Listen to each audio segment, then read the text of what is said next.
Thank you. The issue of women who were committed to Magdalene Laundries is one of the last unresolved issues of the hidden Ireland of institutions, religious orders and the state, so eloquently set out in the Ryan report and in a whole series of articles, books, films, memoirs and other programmes. Just before Christmas, the Justice for Magdalene's group met with senior officials in the Department of Justice. At that meeting, Mr. Martin, an Assistant Secretary in the Department, stated that after the passage of the Criminal Justice Act of 1960, the state placed women routinely on remand and paid a capitation grant for each woman so referred to the Magdalene institutions. I welcome the admission by the Department of Justice to quote that women were routinely referred to various Magdalene asylums via the Irish court system in an arrangement entered into by members of the judiciary and the 4 religious congregations operating Magdalene Laundries in the state. Women were also placed in Magdalene Laundries, again in quotes, on probation by the Irish court system, in some cases for periods of up to 3 years. There is a cross-party agreement among significant numbers of members in the Dáil to support the demand by the Justice for Magdalene group that the records relating to all such women and to these institutions should be released. It would now also seem appropriate that the Minister for Education withdraw his assertion last September that the state did not refer individuals to Magdalene Laundries, nor was it complicit in referring individuals to them. I mean, the Department of Justice has come clean. The Department of Education needs to do the same. The Minister for Education needs to come into the House and withdraw these references, and also his previous references to women in Magdalene Laundries being some form of employee in a routine employment situation in the laundries.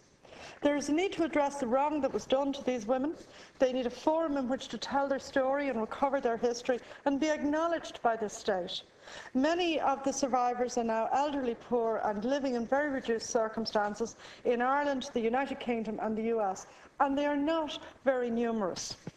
I welcome the fact that the Department of Justice has entered into a serious dialogue with the representatives of these women. The Labour Party brought a bill by my colleague, Deputy Rory Quinn, last July after the Ryan report to address some of the proposals in the all-party resolution which followed the Ryan report.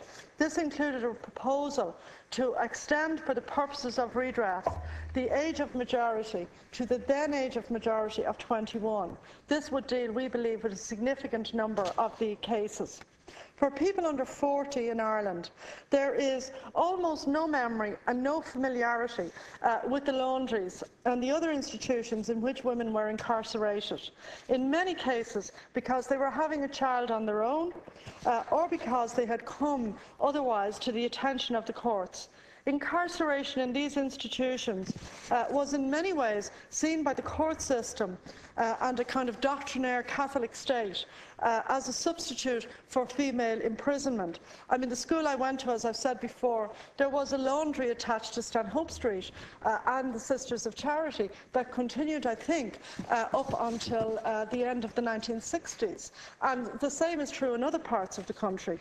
I believe that the general public in Ireland, and as I said, a wide body of cross-party opinion in this House, strongly supports justice and restitution for the women who are incarcerated and worked like slaves in many cases in these laundries. And it really is up to the Minister for Education. In the Ryan report and in many of the other reports, the Department of Education had a pivotal role in committing people to institutions. Now, we've learned a lot from Ryan and from Murphy, and we have one small step to go, a series of small steps to go, in relation to the legacy of the Magdalene Laundries. I think the Department of Justice is beginning on the right road, and I think the challenge is for the Department of Education and the Minister for Education to come in here, do the same, and remedy this historic wrong.